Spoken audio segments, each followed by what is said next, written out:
Hello everyone, my name is Pink Yulia, and welcome back to Escape from the Princess. I believe Zara just asked what was wrong with us when we were imagining our death? Yeah. And what are you doing with your hair? I thought you were going to the market? Zara interrupts my tragic reflection, catching me by surprise. But I immediately pull myself together. Yes, I'm going. I just need to remember where my comb is. Zara raises an eyebrow and points to the table with the toiletries. So be it, she'd never understand how I feel anyway. I get dressed, arrange my hair, and head to the market. Once I'm out the door, I forget all about the purification crystal, as well as the idea of being beheaded for helping the witch. The warm, sunny weather and cheerful ruckus of the crowd dispels even the gloomiest of my thoughts. Besides, I don't have a habit of thinking about such depressing things, not when I can just live and enjoy life.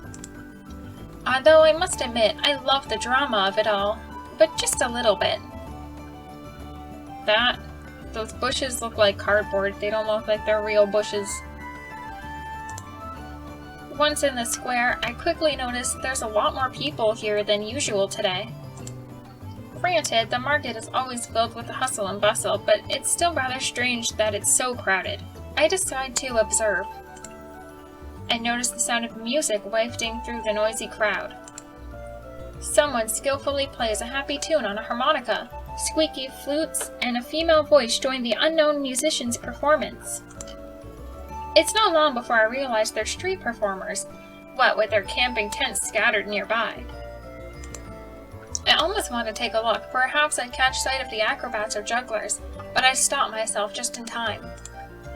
I'm not here to have fun, I have a job to do. But I hadn't considered what to do first. Buy something delicious for breakfast or look for the fabric. Suddenly, a sound catches my attention. And that's how it was. Then my cousin told me they should have announced the princess's wedding to my Lord Griswold yesterday. And I spent the whole day waiting for the herald's message, but instead they announced a bloody curfew. I'm telling you, the wedding was postponed because of the incident at the palace. I anxiously search the crowd, hoping to find whose voice that is. It seems to be coming from two shrill gossip holding baskets of limp vegetables in their hand. They are clearly trying to stop the noise of the crowd. One of them, the fat and joyful one with a conspiratorial expression on her face, is sharing gossip about the princess with the other. I quickly move closer so I can hear the conversation better. The extra information certainly couldn't hurt, especially since I am now a party to this story. And I'm telling you, your cousin is lying. She always comes up with the most outrageous stories. I swear it's true. Why would she lie? She's a royal chambermaid after all. She knows everything that goes on in the palace. Lucille always says the princess has been acting strangely ever since that night. It's almost as if she's lost her memory. She can't remember things clearly and is unable to answer certain questions. Which is exactly why the wedding was postponed. Hearing this, I'm now even more interested in the subject of their conversation. It's as if the princess has become a totally different person, or perhaps someone cast a spell on her. A different person? Yeah, right. It's a palace. There are more guards than ever. Than the flies in your kitchen. Don't interrupt me! I'm not done with my story! Lucille says that the princess has even stopped wearing her crown. She told me the crown was taken away and locked up in the treasury by order of the king himself. So what? Maybe she's tired of wearing the crown all the time. Gold is heavy, you know. What nonsense! Wearing the crown is the princess's bound duty. And if she isn't wearing it, something must be wrong. Only a member of the royal family can bear it. What if the real princess was killed and a look-alike set in her place? If the heir to the throne has died, they'd want to prevent word of it from spreading to the people. What if Zara is the real princess? I don't know. Probably not, but you know. Look, I'll just keep that on note that I said that, just in case I'm right, but I'm probably not right. And so she's forbidden to wear the crown and break family tradition. And the wedding has been cancelled. Oh, Bridget, I wish you could hear yourself. You're making me deaf with this gossip. Just listen, I swear. I'm telling you the truth. Everything is just as Lucille told me. I try to think back to when I met the princess in town square. Did she have her crown on then? I don't think she did. I'm not sure how important this information is, or whether it's worth considering at all, but I commit it to memory anyway, just in case. And that witch everyone is looking for, I'm certain she did something terrible to our princess. What if our princess was cursed into a zombie, and that's why she's acting so strangely? Oh goodness, you should be a novelist, really. Oh hush, anything is possible. And I heard the witch was driven from the mill before vanishing into a cloud of smoke. As if she'd melted. Come now, she's not even a witch, just your ordinary trickster. There are much better tricks than that, you know. Then what about the wanted posters? They clearly say she's a witch. The two women continue to argue fiercely over whether Zara is a witch or not. Realizing I've heard all that I need to hear, I scratch my chin. So the princess is a fake? Or she's been cursed? Did Zara turn her into a zombie? And what happened to the crown? Well, I know why the wedding was cancelled. At least the witch told me the truth about that. What the hell happened then? The conversation I overheard raised more questions than it answered. I stomped my foot in irritation. Those gossipers just jumbled all my thoughts with their chatter. Zara said that she's under a curse, and there seems to be something strange going on with the princess, too. Perhaps Zara and the princess got into a fight and cursed each other? That sounds silly, of course, but they're both powerful witches, and who knows what goes on in a witch's head. But then why would the story of a witch stealing the princess's maidenhood? Maybe my guess might be afraid I might judge her, and so acted like the victim instead? Oh, why is everything so complicated? Having wasted enough time, I head for the groceries. But my mind isn't on the shopping. My head is fully occupied with the thoughts of what might have really happened to the princess. I remember the conversation we had about the purification crystal. Zara believes her abilities are a curse. But what if she cursed the princess to die? Zara never told me what kind of magic she possesses. Could she be a black mage? If she is, and I help Zara escape, then the princess will surely die. A black mage's curse can only be removed by the one who cast it. And I can't allow someone to die because of me. Although, Zara did mention that she and the princess share the same power. And if Zara needs a purification crystal to lift her curse, then the princess can't be a black mage. So it seems Witchy herself isn't connected to black magic. Well, at least there's that, although it still doesn't clear things up for me.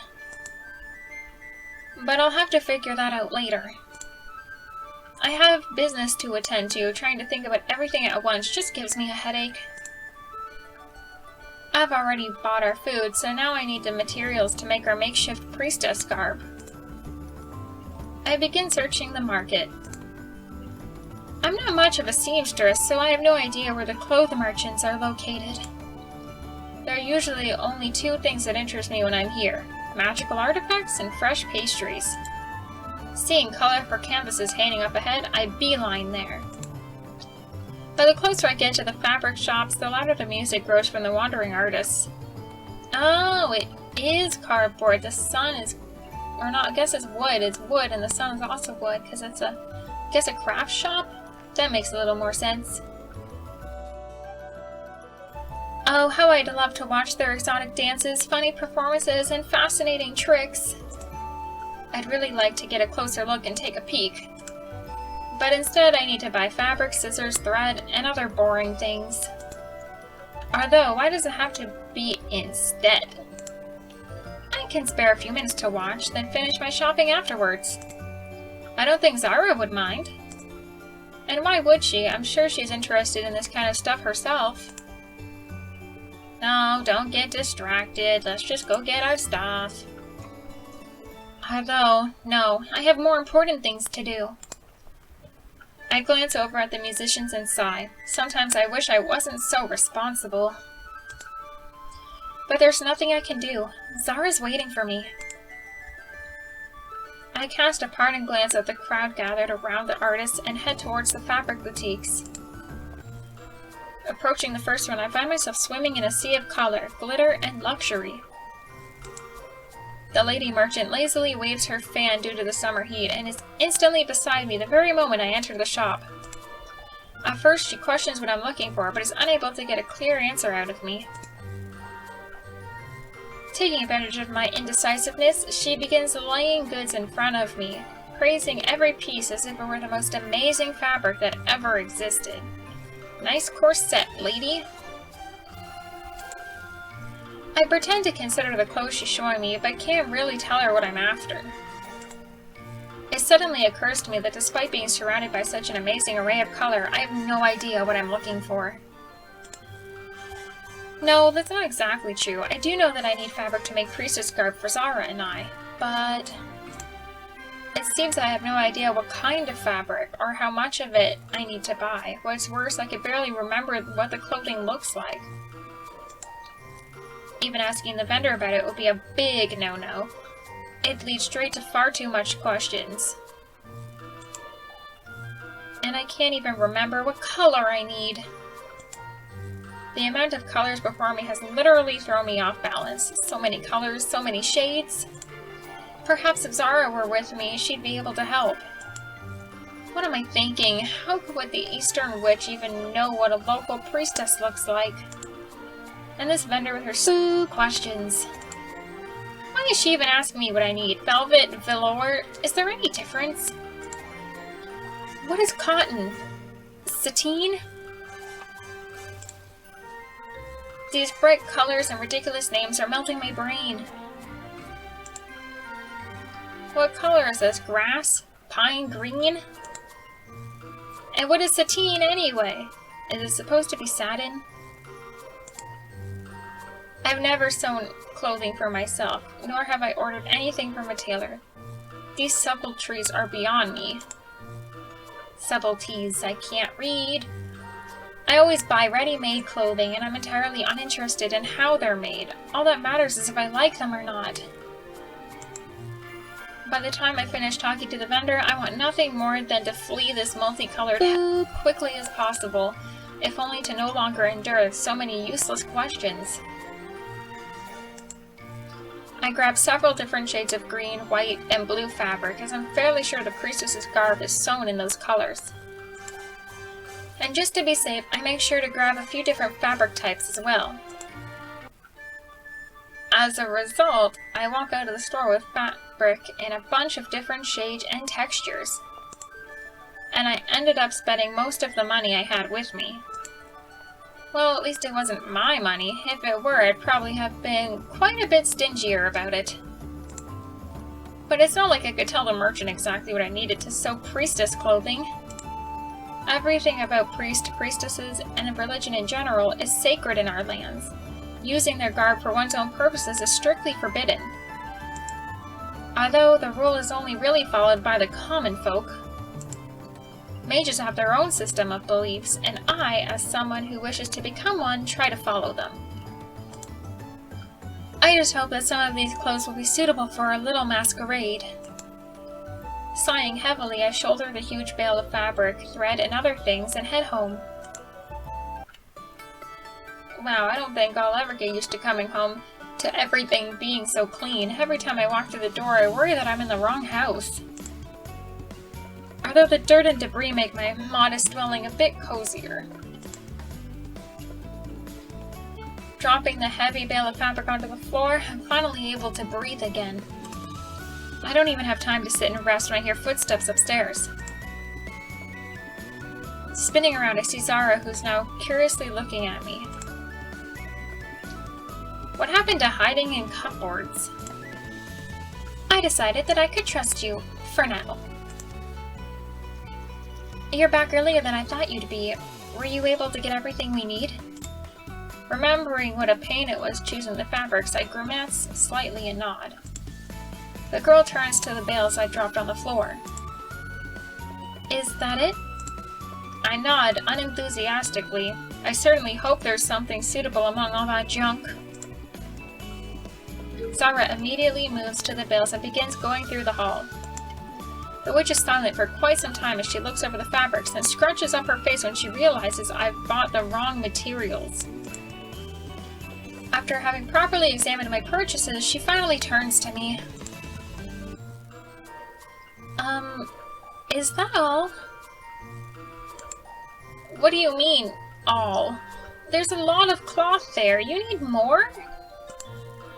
Zara looks at me as if I'm a foolish schoolgirl trying to act like some genius seamstress. Yes, there's a lot here, but none of these fabrics are suitable for the vestments of a Nerean priestess. Oh, how do you fail such a simple task? I just don't know. Now it's my turn to get angry. What do you mean none of these fabrics are suitable? Here's white fabric for the capes, there's the rolls of blue and green cloth. There's even velour, whatever that is. What else do you need? First of all, we can't use velour. Priestly vestments are sewn from simple fabrics, such as wool. And what's this? Cyan silk? Blue satin? Blue satin? And these pink laces? What are these for, anyway? Are we making ball gowns or a priestly garb? Frustrated, Zara falls silent. I snatch the lace ribbons from Zara's hands and hold them to my chest. The merchant lady said this color goes well with my hair. The witch rolls her eyes. Okay, enough about laces. Just explain to me why there's not a single fabric colored a normal shade of blue. What do you mean, not a single one? I point to the veil again. I simply can't believe there's not a single normal piece of fabric in the entire bunch. Oh, that's not normal. That's not normal at all. Well, excuse me, I practically bought half the shop, and I'm not going back to that boutique. This is the best I could find there. Zara shakes her head and sighs. Fine, I'll try to work with what you brought me.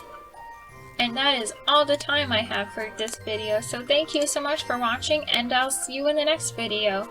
Bye!